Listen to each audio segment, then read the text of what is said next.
Hello guys, आज की story नैना के बारे में है। उसे रात को डरावने सपने आते हैं जिसमें वो अपने आप को एक वीरान जगह पाती है, जिसमें उसकी बेचैनी धीरे धीरे बढ़ने लगती है। वीडियो एंड तक देखना और अभी तक ईयरफोन नहीं लगाए हैं तो लगा लो, क्योंकि अब आपके रोंगटे खड़े होने वाले हैं।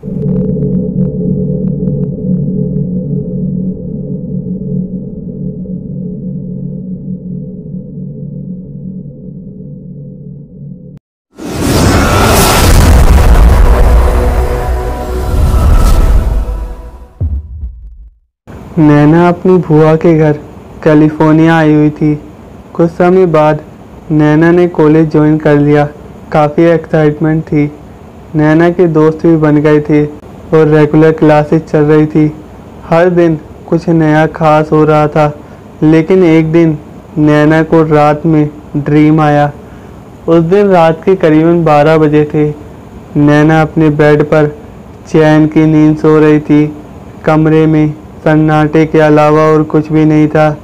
नैना सपने में अपने आप को वीरान जगह पाती है, जहाँ वो एक अकेली किसी हॉल में थी। वहाँ नैना लैंप लेके आगे बढ़ रही थी। चारों तरफ अंधेरे के सिवा कुछ नहीं था। जब ही नैना के पीछे से एक दर्द भरी किसी के चिल्लाने की आवाज़ आई। नैना तुरंत शॉक हो गई और पीछे मुड़ के देखा तो सामने कोई नहीं था। आखिर वो आवाज़ किसी लड़की की थी। ऐसा लग रहा था जैसे वो लड़की काफ़ी दर्द में हो। जब ही नैना उसी तरफ जाने लगी जहाँ से उसी लड़की की आवाज़ आई थी, थोड़ी देर में फिर से वही आवाज़ उसके चिल्लाने की। नैना के ठीक सामने एक रूम से आई। नैना उस रूम की तरफ बढ़ रही थी। सामने एक लोहे का गेट था। नैना ने उस गेट को खोला तो उसके ठीक सामने एक लड़की लोहे की जंजीरों से बंधी हुई थी और उसकी बॉडी में जगह जगह जख्म थे, जैसे किसी हंटर से उस लड़की पर बार बार वार किए हो। जब ही नैना उस लड़की से पूछती है, तुम्हें यहाँ किसने बांधा, कौन हो तुम और यहाँ क्या कर रही हो? उस लड़की ने कहा, तुम यहाँ से चली जाओ, वो तुम्हें नहीं छोड़ेगी, वो तुम्हारे पास आ रही है, यहाँ से जल्दी भागो। ये सब देखने के बाद नैना के मानो चेहरे की मुस्कान ही बदल गई हो, क्योंकि वो लड़की उससे क्या कह रही है नैना को कुछ सुनाई नहीं दे रहा था। बस इतना समझ आ रहा था कि वो लड़की नैना को कुछ बताना चाहती थी। जब ये एक अजीब सी आवाज़ नैना के पास आ रही थी और धीरे धीरे वो आवाज़ बहुत तेज होती जा रही थी, जैसे कान के पर्दे ही फट जाए।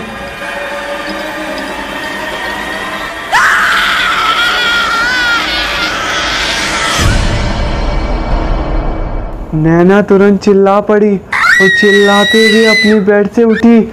उसने देखा वो अपने बेड पर लेटी सपने देख रही थी। ये सपना था। अब नैना ने चैन की सांस ली, लेकिन ये सपना देखने के बाद अब शायद नैना को कभी नींद ही ना आए। नैना तुरंत रेडी होकर क्लास के लिए निकल गई, लेकिन किसे पता था जो नैना ने सपने में देखा था वो उसकी ज़िंदगी का रहस्य बन जाएगी। नैना जब कॉलेज पहुंची तो उसके फ्रेंड्स लाइब्रेरी में थे। वहां जब नैना गई तो उसका एक दोस्त विशाल हॉरर स्टोरी पढ़ रहा था। बाकी फ्रेंड्स ग्राउंड में खेल रहे थे। विशाल को हॉन्टेड मूवीज़ और बुक्स पढ़ना अच्छा लगता था, इसलिए वो ज़्यादातर समय लाइब्रेरी में बिताता। नैना विशाल के पास गई और उसके साथ बात करने लगी, लेकिन विशाल ने कहा, मुझे डिस्टर्ब मत करो, दिखता नहीं इतनी अच्छी स्टोरी पढ़ रहा हूँ। विशाल अपना पूरा ध्यान स्टोरी को पढ़ने में लगा रखा था। जब ही नैना कहती है, तुम जब देखो लाइब्रेरी में हॉरर स्टोरी पढ़ते हो, अब इस स्टोरी में ऐसा क्या है? जब भी विशाल कहता है, ये बहुत अच्छी स्टोरी है। इसमें एक लड़की एक रूम में बंधी हुई होती है और एक दूसरी लड़की जिसका नाम सुनैना होता है वो उस लड़की के पास जाती है उसकी चीख सुन के। जैसे जैसे विशाल ये स्टोरी नैना को बता रहा था ठीक वैसे ही नैना ने ये सपने में देखा था। नैना ने कहा ये कौन सी बुक है और नैना वही बुक लाइब्रेरी से अपने घर ले आई। जब नैना उस बुक को पढ़ने लगी तो उसमें वही सब लिखा था जो उसने सपने में देखा था। थोड़ी देर में नैना को नींद आ गई। नैना ने सोचा अब वो इस बुक को कल पढ़ेगी और बुक साइड में स्टूल पर रखकर लाइट बंद करके सो गई। घड़ी में 12 बज गई थी। नैना बेड पर आराम से लेटी हुई गहरी नींद में जा चुकी थी। फिर उसे ड्रीम आने शुरू हो गए। नैना ने देखा वो वहीं पहुंच गई जो उसने कल सपने में देखा था। नैना उसी रूम में थी जहां उस लड़की को बांधा हुआ था और अजीब सी आवाज़ उसके पास तेजी से आ रही थी और नैना ने कान बंद कर लिए थे। हम नैना दोबारा उसी सपने में पहुंच गई थी पर हैरानी की बात ये थी उसी रूम में वो लड़की है ही नहीं। नैना के हाथ में लैंप था। नैना आगे बढ़ने लगी। सुनसान सी रात और एक अजीब सी आवाज़ नैना के कानों में आने लगी। नैना इन आवाज़ों पर ध्यान न देते हुए आगे बढ़ती रही लेकिन थोड़ी देर बाद नैना के एक कान में एक धीमी सी आवाज़ आई, यहाँ से चली जाओ, यहाँ से चली जाओ। ये सुनकर नैना तुरंत रुक गई और चेहरे पर एक अजीब सी घबराहट और सीने में धड़कन तेजी से चल रही थी। इस आवाज ने नैना को एकदम शॉक में कर दिया था। नैना के चेहरे पर डर और चेहरे पर पसीने आए हुए थे। नैना को समझ नहीं आ रहा था। नैना आंखें बंद करके होठों को दबाए हुए डर से सहमे हुए अपने आप को संभाल रही थी। फिर धीरे धीरे आगे बढ़ रही थी। जब ही नैना को एहसास हुआ कि कोई उसका नाम ले रहा है। नैना, नैना मेरे पास आओ, मेरी बच्ची। नैना। नैना ने जैसे ही पीछे मुड़ के देखा एक डरावनी घोस्ट उसके पास आ रही थी और नैना एकदम से डर गई और हाथ से लैंप गिरा और नैना पीछे को गिरी। नैना जब नीचे गिरी तो उसके हाथ किसी मुंह पर पड़ा और जब नैना ने लैंप की रोशनी से देखा तो उसका हाथ किसी इंसान की खोपड़ी पर। नैना ये देख के डर गई और वहां से लैंप लेके भाग गई। नैना के सामने एक गेट था।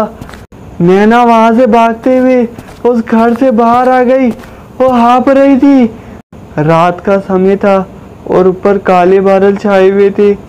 नैना रिलैक्स होकर जैसे ही पीछे मुड़ के देखा वो देखने के बाद नैना हैरान हो गई क्योंकि सामने ये वही घर था जहां नैना अपने बचपन में अपने मॉम डैड के साथ रहती थी। लेकिन फिर यहाँ से हम नए घर में शिफ्ट हो गए थे। लेकिन नैना को समझ नहीं आ रहा था कि वो इस घर में कैसे आई। नैना को पता है कि उसकी फैमिली वाशिंगटन में शिफ्ट हो गई थी पर यहाँ थोड़ी दूर बुआ का घर है। जब नैना इसी पुराने घर में रहती थी तो अक्सर बुआ के घर जाया करती थी और अभी भी वो बुआ से मिलने आई है। नैना लैंप लेकर बुआ के घर जाती है पर नैना को समझ नहीं आ रहा था कि वो अभी सपने में है। नैना लैंप लेकर बुआ के घर पहुंच गई। घर में बुआ कहीं नजर ही नहीं आ रही थी। नैना ऊपर रूम में गई, अपने रूम का गेट खोला और सामने जो देखा वो देखने के बाद नैना के होश ही उड़ गए क्योंकि उसके ठीक सामने नैना खुद अपने बेड पर लेटी हुई थी और साइड में रात के 2 बजे थे। नैना को समझ नहीं आ रहा था, वो अपने आप को सामने बेड पर सोते हुए देख रही थी। नैना को लग रहा था जैसे वो अपनी बॉडी से निकल चुकी है।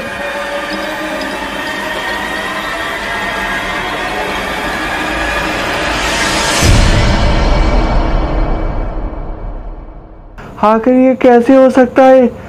नैना बहुत जोर से चिल्लाना चाहती थी। जब ही नैना एकदम से नींद से उठी, सामने टाइम देखा तो सुबह के 6 बजे थे। नैना बेड से उठकर वहीं बुक देखने लगी। स्टूल पर वो बुक थी, पर स्टूल पर वो बुक थी ही नहीं। नैना काफ़ी घबरा गई और तुरंत रेडी होकर कॉलेज के लिए निकल गई।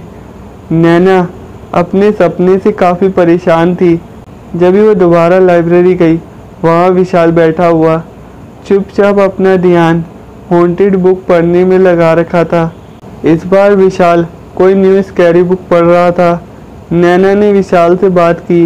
विशाल ने कहा, डिस्टर्ब मत करो यार, दिखता नहीं बुक पढ़ रहा हूँ। विशाल को कोई पढ़ते हुए डिस्टर्ब करे उसे पसंद नहीं था। नैना ने विशाल से किसी तरह बात करके उससे मदद मांगी और उसे अपने साथ बीते हुए सपनों के बारे में बताया। जब भी विशाल ने कहा, एक ही सपना दोबारा आना और वहीं से स्टार्ट होना जहाँ से वो ख़त्म हुआ था। ये कोई रहस्य है, वो लड़की तुम्हें कुछ बताना चाहती है और तुम्हारा उस घर से कोई रहस्य जुड़ा हुआ है। जब ये सपने तुम्हें बार बार आ रहे हैं, कोई चीज़ तुम्हें बार बार वहाँ बुला रही है। नैना को विशाल की बातों से अब उसे समझ आ रहा था, हाँ शायद उसे वो कोई बताना चाहती है। नैना विशाल के साथ अपने पुराने घर में चली गई, शायद वहीं कोई सुराग मिल जाए। वहाँ उन्हें एक ऐसा रहस्य मिलता है जिससे नैना देख के शॉक हो जाती है, क्योंकि अब उसके सामने कई राज खुलने थे और कुछ ऐसे अहम सबूत जो नैना से जुड़े हुए थे। ये राज और ये रहस्य क्या थे, इसका पता आपको इसके पार्ट 2 में पता चलेगा। अगर आपको ऐसी हॉन्टेड स्टोरी देखना पसंद है तो नीचे डिस्क्रिप्शन में हॉन्टेड स्टोरी का लिंक है, उसे जाके ज़रूर देखें। अगर स्टोरी पसंद आई हो तो प्लीज़ वीडियो को शेयर करें और लाइक कमेंट करके ज़रूर बताएं कि आपको स्टोरी कैसी लगी। अगर चैनल पर न्यू हो तो प्लीज़ चैनल को सब्सक्राइब करें और बेल आइकन दबा देना, जिससे आने वाली स्टोरीज आप कभी मिस ना करें। मिलते हैं नेक्स्ट वीडियो में एक नई स्टोरी के साथ।